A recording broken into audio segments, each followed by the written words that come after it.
Abakiriya buri muntu wese umurikiye kuri channel yitwa Kanyarwenge TV musaba gukora subscribe.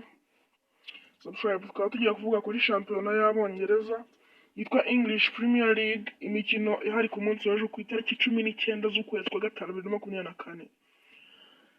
Narebye ku mikino igiye ihari mbona izaba saa 11. Mu masaa 11 hari imikino myinshi cyane.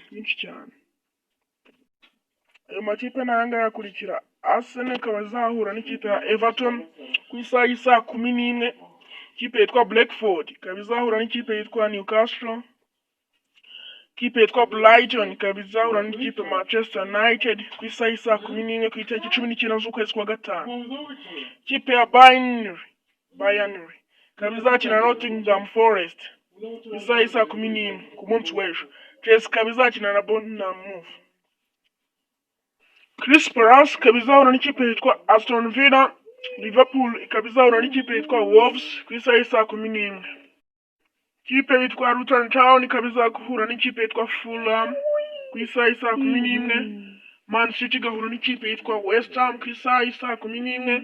Sheffield United igahura n'ikipe yitwa Tottenham. Ndabashimiye ko mwabanye nanjye kuri YouTube yitwa Kanyarwenge TV, mbasaba gukora subscribe, like, comment and share. Mana yaba mugisha, urakoze cyane. Yari amakuru ya sport news. Thank you.